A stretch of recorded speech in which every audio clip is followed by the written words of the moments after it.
గౌతమ్ అహల్య కళ్ళకు గంతలు కట్టి తనని బయటకు తీసుకుని వెళ్తూ ఉంటాడు. ఎక్కడికి తీసుకువెళ్తున్నారండి అని చెప్పి అహల్య గౌతమ్ని అడుగుతూ ఉంటే అప్పుడు గౌతమ్ సర్ప్రైజ్ అని చెప్పి అంటూ ఉంటాడు. తరువాత అహల్యను ఒక చోటుకు తీసుకొచ్చి తన కళ్ళకున్న గంతలను విప్పేస్తాడు. ఎదురుగా తన తల్లిదండ్రుల సమాధుల్ని చూసి అహల్య ఒక్కసారిగా షాక్ అవుతూ ఉంటుంది. ఆ సమాధులన్నీ కూడా డెకరేట్ చేసి ఉంటాయి. ఈ సమాధుల గురించి నేనే మర్చిపోయానండి, మీకెలా గుర్తుంది అని చెప్పి అహల్య గౌతమ్ని అడుగుతూ ఉంటుంది. ఇక దాంతో గౌతమ్ ఆ విషయం తర్వాత చెప్తాను, ముందు మీరు దీపం వెలిగించండి అని చెప్పి అంటూ ఉంటే ఇక్కడ మొత్తం కూడా డెకరేషన్ చేసింది ఎవరండి అని చెప్పి అహల్య అడుగుతూ ఉంటే నేనే అని చెప్పి గౌతమ్ అంటూ ఉంటాడు.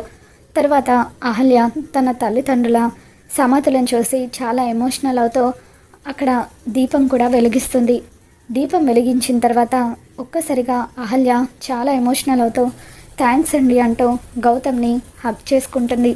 దాంతో గౌతమ్ చాలా హ్యాపీగా ఫీల్ అవుతూ ఉంటాడు. ఇక మొత్తానికి అహల్య అయితే గౌతమ్కి పూర్తిగా దగ్గరైపోయింది. మరి రాబోతున్న ఎపిసోడ్లో ఏం జరగబోతుందో మన ఛానల్లో తెలుసుకుందాం. ఈ వీడియో మీకు నచ్చినట్లయితే తప్పకుండా లైక్ చేయండి.